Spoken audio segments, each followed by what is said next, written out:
short kilt worn by kings, put on a false beard, and wear the pharaoh's crown.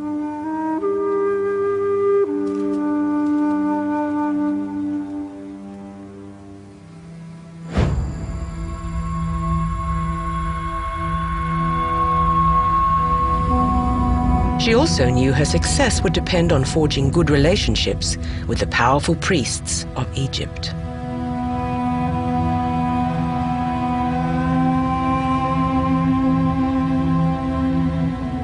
An expedition to the land of Punt, though risky, might succeed in bringing back a valuable gift for the priests: large quantities of myrrh, the rare and highly sought-after incense they used daily in their temple ceremonies.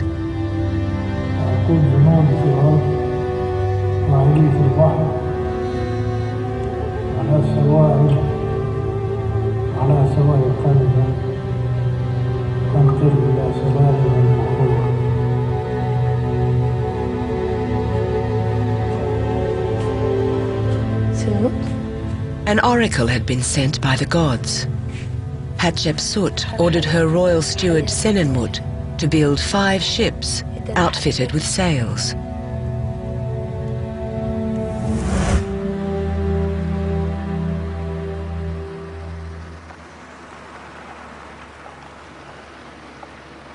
Three and a half thousand years later, Cheryl and Tom embark on the next stage of their journey. They've come to study a much larger boat, resting at the base of the Cheops pyramid. And I think that really ours is going to look a lot like this in terms of the general hull shape. I mean, this is a huge boat. This impressive 43-meter vessel carried the mummies of pharaohs down the Nile more than 1,000 years before Hatshepsut's reign. Yeah. But in some ways it's very similar. Cheryl is intrigued by its keel. It looks so much like the Punt reliefs, where you've got that nice little profile. Yeah. Now these are common, I think, in boats that have to be beached or that are operating in areas where they may have reefs or other sandy areas. Because if you've got an ordinary keel dropping down there like a lot of modern sailboats do, that keel is going to get caught on anything that goes by. Yeah.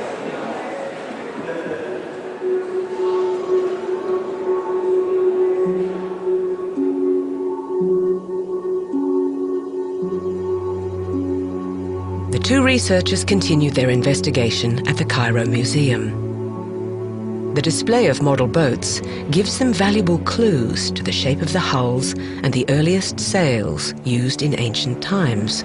So these are Middle Kingdom models from the very beginning of the Middle Kingdom, around 2100. An ancient fishing boat excavated at Dashur, south of Cairo, provides some crucial information. It's very similar to Hatshepsut's boats. Same shape, same proportions. Cheryl and Tom can now calculate the approximate width of their boat. Almost 5 meters.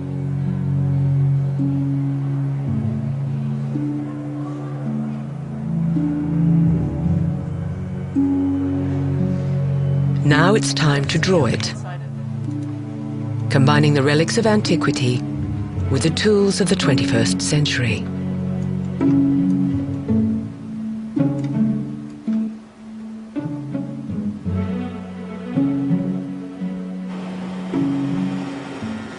In a modeling laboratory in Florida, the boat takes on a concrete form for the first time.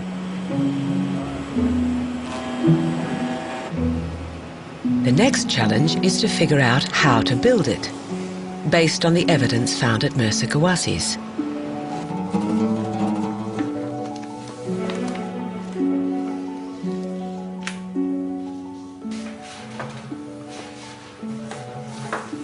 There are a lot of difficulties right now because there are literally thousands of decisions to be made. How long is this plank? How wide is this plank? What angle should this shape be? Every plank is unique. We have about 45 planks on each side, and they all fit together in an interlocking way. They're not straight edges, and that's part of the ancient Egyptian plan for helping the hull to stay integrated, locked together like a jigsaw puzzle.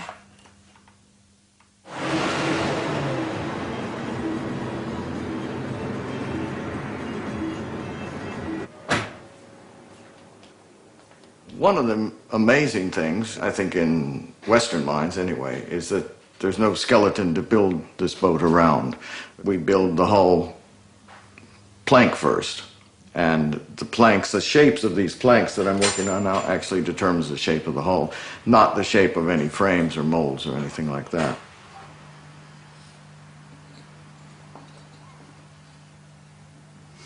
Is it possible to make one? If Queen Hatshepsut's ships got to Punt, it is possible. Whether we'll be able to do that is another thing. But I think if you get a competent shipwright, they may think it's strange, but it's certainly possible to work something out like that.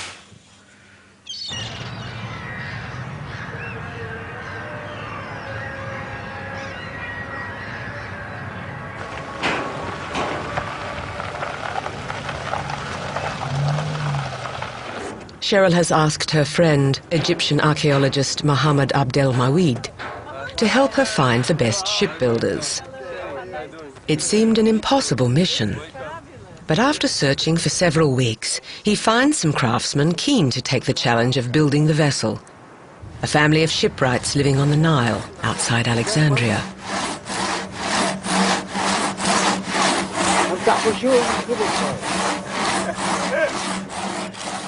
Boat building here is a family affair, but have they the skills to do the job? The oldest shipwright, Mossad, is the most familiar with traditional building techniques.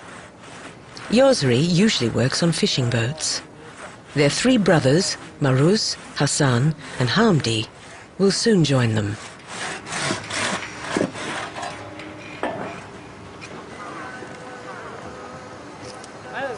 The first step is to study Tom's model. That's the initial few strakes of planking. Very nice, Trying Tom. to understand how these all fit together. These two were very easy. This one is easy. These two, very difficult. متابعين يا جماعه الكلام طبعا هو واضح الكيل بيقول لك هو الحتتين دول كانوا بالنسبه له سهلين في الشغل هنا برضو نفس الحكايه دي كانت صعبه شويه دي شبه السكينه صعب شويه ايوه فشيرل قالت له ايه قالت له ما دي بالظبط زي اللي احنا لقيناها في وادي جواسيس اللي هي على البحر الاحمر تبقى سهله حاجات مش عامل هنا مخصوص عشان تشوفها كويس. I think with this model they have been able to see in the 3 dimensions what is perhaps a little bit confusing in 2 dimensions, but now they can translate it completely from the drawing to this and they're going, aha, this is how it works.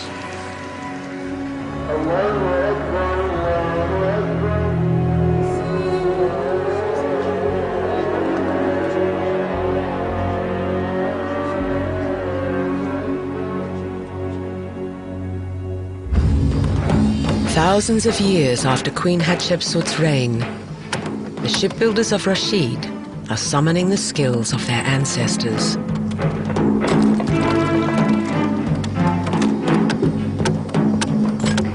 The archaeologists know there are no easy shortcuts. For the project to have credibility, the boat must be built using ancient techniques. But it's an enormous challenge. There's no textbook explaining the methods of the distant past. The techniques have to be reinvented.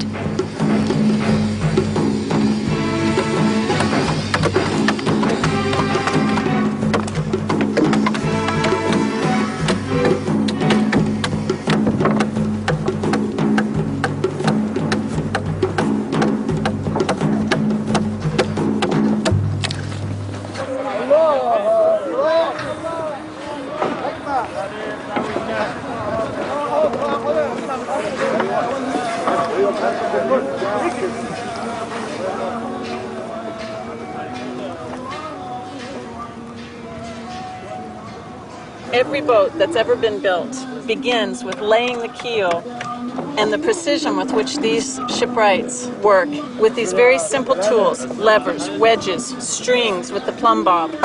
to see this happening here in Egypt, where we have the oldest plank boat, 5,000 years old, is very special for me.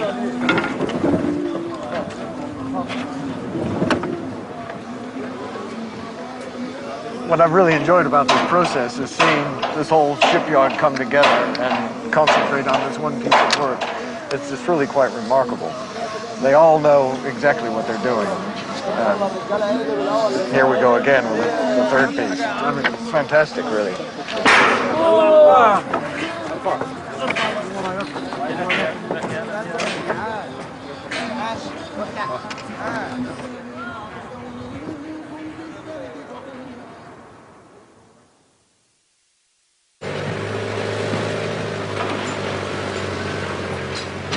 3 months have passed, and it's getting hotter by the day. The temperature has tipped 40 degrees Celsius. Work has slowed. Cheryl and Tom have had to return home. Mohammed is now in charge of overseeing the construction process. The Egyptian archaeologist becomes the third pillar of the scientific team. I'm writing a diary. I keep a diary, in fact, for the running of the work. This helped me to remember everything that I do at the morning, especially that it is very hot. So it is better to write now, but because if you return back at your hotel, you will forget everything.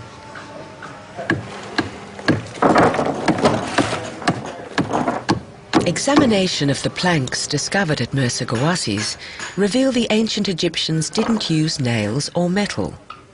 They fastened the pieces of wood together through a complex mortise and tenon system that our modern boat builders are attempting to copy. But as the work progresses, the shape of the planks, which have to be curved along their length and width, makes things very complicated.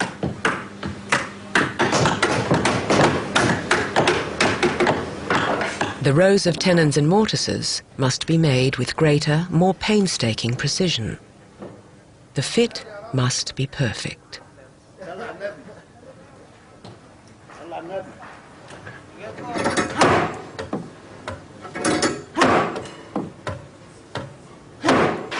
The archaeologists are convinced the ship will become watertight when the wood swells after being launched.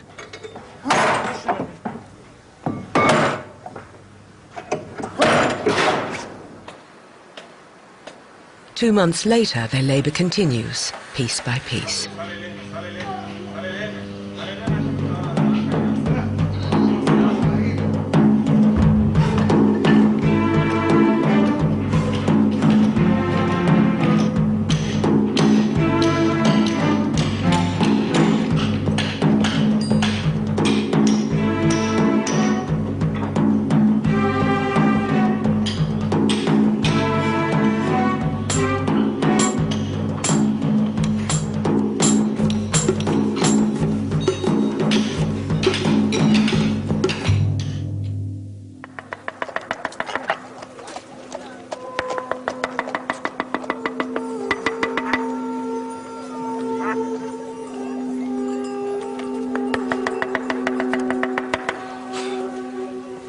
The Pharaoh's fleet needed a captain.